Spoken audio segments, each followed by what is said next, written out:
মই উঠাই দিতে দাদা এনেকৈ দি পেলাই মুখেদি এনেকৈ বগা পানী আৰু নাকেদি বগা পানী অলপ ওলাই গ'ল। ওলাই যাওঁতে মই ভয় খাই গ'লোঁ। তাৰপিছত তেতিয়া দাদাই এনেকৈ চাইছেও, চাই পেলাই বমি কৰি দিলে অকণমান। বমিটোত অলপ বিয়েৰ গোন্ধাইছে, বিয়েৰ খাইছিল অকণমান। পৰ্ক এক পিচ খাইছিল ওপৰত, তেওঁলোকে বনাই নিছিল।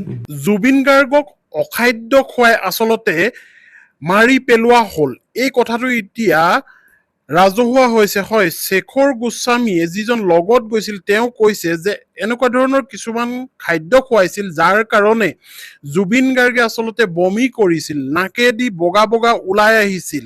কাৰণ আপোনালোকে গম পায় জুবিন গাৰ্গে মদ খায় আৰু মদৰ পাৰ্টি সেই নাওখনতো চলি আছিল। যিখন নাৱত আচলতে তেওঁলোকে ফুৰিবলৈ গৈছিল তাত বিয়েৰ আৰু গাহৰি মাংসৰ পাৰ্টি চলি আছিল। গতিকে আগৰ যোৱা নিশাও যিটো নিশা আচলতে তেওঁ হোটেলত আছিল সেই নিশাওতো মদৰ পাৰ্টি হৈছিল। তেনেহলে তেওঁ দুৰ্বল হৈ আছিল। আকৌ মই লগাই দিছো ক্লিপটো, শুনকচোন প্ৰকৃততে কি কৈছে। মই উঠাই দিতে দাদা এনেকৈ দি পেলাই মুখেদি এনেকৈ বগা পানী আৰু নাকেদি বগা পানী অলপ ওলাই গ'ল। ওলাই যাওঁতে মই ভয় খাই গ'লোঁ। তাৰপিছত তেতিয়া দাদাই এনেকৈ চাইছেও, চাই পেলাই বমি কৰি দিলে অকণমান। বমিটোত অলপ বিয়েৰ গোন্ধাইছে, বিয়েৰ খাইছিল অকণমান। পৰ্ক এক পিচ খাইছিল ওপৰত, তেওঁলোকে বনাই নিছিল। হয়, ঠিকেই শুনিছে। আচলতে অখাদ্য খুৱাই এনেকৈ জুবিন গাৰ্গক নাইকিয়া কৰিলে আমাৰ মাজৰ পৰা। কাৰণ ছিংগাপুৰত সেই ৰাতি গীত গাইছিল বহু লোকৰ মাজত, বহু বন্ধুৰ মাজত, আৰু তাতো মদৰ পাৰ্টি হৈছিল। আৰু সেই মদৰ পাৰ্টি ৰাতিপুৱালৈকে হৈছিল বুলি আচলতে খবৰ আহিছে। সেই মদৰ পাৰ্টি হোৱাৰ পিছত জুবিন গাৰ্গে শুব পৰা নাছিল। কাৰণ তেওঁ দেৰিকৈ শুৱে, ৰাতি দেৰিকৈ শুৱে আৰু ৰাতিপুৱা দেৰিকৈ উঠে। ৰাতিপুৱা নহয়, দুপৰীয়া মানত উঠে। কিন্তু পিছদিনাখন যেতিয়া নাও লৈ যোৱাৰ কথা আছে সাগৰৰ মাজলৈ, কোনোবা এটা দ্বীপলৈ, তেতিয়া জুবিন গাৰ্গে আচলতে সেইদিনাখন শুবলেই নাপালে। তেওঁবিলাকে আগতীয়াকৈ নাওখন বুকিং কৰিছিল আৰু গতিকে জুবিন গাৰ্গে যাবলৈ বাধ্য হ'ল। কোনো জিৰণি নাছিল তেওঁৰ, আৰু জিৰণি নোহোৱাকৈয়ে সেই সাগৰলৈ গ'ল আৰু সাঁতুৰিছিলগৈ।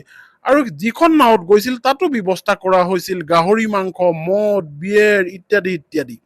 গতিকে জুবিন গাৰ্গ যথেষ্ট দুৰ্বল হৈ পৰিল। কাৰণ এই শেখৰ গোস্বামীয়ে যিটো কথা কৈছে ইয়াৰ পৰা প্ৰতিপন্ন হৈছে।